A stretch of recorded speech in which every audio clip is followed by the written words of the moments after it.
Haunted hospital JNIMS Jawaharlal Nehru institute of medical science hospital Manipur में situated बहुत सालों से hospital essential medical services public को प्रोवाइड करता आया है।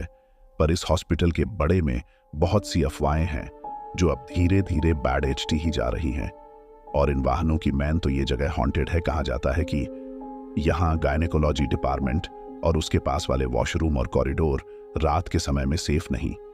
एक रात को नर्स अनंत, जिसने हॉस्पिटल हाल ही में ज्वाइन कर था, रात को गायनेकोलॉजी डिपार्टमेंट में पेशेंट को अटेंड कर रही थी कि तभी अचानक से उसे कॉरिडोर में किसी के रूप में की आवाज आई। उसने सोचा कि इतनी रात को कौन रो रहा है। वह कॉरिडोर में जाकर चेक करने लगी। उसे कॉरिडोर में भी रन की आवाज तो आ रही थी, लेकिन उसे कोई दिखे नहीं रहा था। उसे यह सब बहुत अजीब लगा। वह कॉरिडोर में इस आवाज की ओर बढ़ाने लगी। वह कॉरिडोर के और तक पहुंच गई, लेकिन पूरे कॉरिडोर में किसी इंसान का कोई नामो निशान नहीं था। अनंत घबराने लगी थी क्योंकि आवाज और तेज होने जा रही थी और वहां कोई भी नहीं था। अनंत डर से वापस पेशेंट रूम में जाने लगी और जैसे ही वो वापस जान के लिए मुड़ी, उसको अपने पीछे किसी के होने का एहसास हुआ।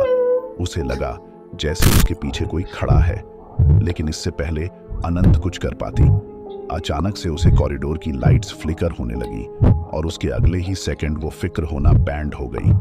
अनंत को एहसास होने लगा कुछ तो जरूर कुछ अन्ना नेचुरल हो रहा है। रन की आवाज बढ़ती गई और जैसे ही अनंत ने पीछे मुड़कर देखा तो एक औरत पेशेंट के कपड़ों में वहां जमीन पर दीवार की तरफ मुड़कर बैठी हुई दीवार को रोटी रोटी स्क्रैच कर रही थी। वो बार बार बस यही बोल रही थी, मेरे साथ गलत हुआ मेरे साथ। यह देखकर अनंत एकदम सुन पत गई थी, जैसे अनंत की बॉडी ही फ्रिज हो गई हो। अनंत को समझ नहीं आ रहा था कि अचानक से उसके साथ ऐसा क्या हो रहा है और उसके सामने वो लेडी पेशेंट कौन है और ऐसे क्यों बिहेव कर रही है। अनंत ने उसे पेशेंट के करीब जान का सोचा और तब अनंत ने देखा कि उसे औरत के शरीर के नीचे का हिस्सा खून से लटपट था। जैसे ही वो औरत अनंत की तरफ मुड़ी, अनंत के होश उड़ गए। उसे औरत के हाथ में एक मारा हुआ बच्चा था और वो उसे बच्चे को लेकर अनंत की तरफ ही चलते हुए आ रही थी। पूरे कॉरिडोर की लाइट्स दोबारा फिक्र करने लगे। औरत आगे बढ़ते हुए बार बार यही बोले जा रही थी, मेरे साथ गलत हुआ, तुम सबने ये अच्छा नहीं किया, तुमने मुझे मार डाला। अनंत बहुत डर चुकी थी और वह अपनी बॉडी को मूवी नहीं कर पा रही थी। सामने से आ रही आंखों में इतना गुस्सा था कि अनंत का दिमाग चलना बिल्कुल बैंड हो गया था। अनंत ने बहुत हिम्मत की और किसी तरह वहां से भागकर उसे फ्लोर के वॉशरूम में जाकर चुप गई। उसने अपनी पॉकेट से फोन निकालकर किसी को मदद के लिए बुलाने का सोचा, लेकिन जब उसने अपनी पॉकेट में हाथ डाला कि उसने अपना फोन तो गायनेकोलॉजी डिपार्टमेंट में ही छोड़ दिया था। वो रात आनंद काफी डर तक अकेली ही उसे वॉशरूम में डर के मारे छुपी हुई थी। उसे डर था कि बाहर उसका सामना इस भयानक औरत से हो जाएगा।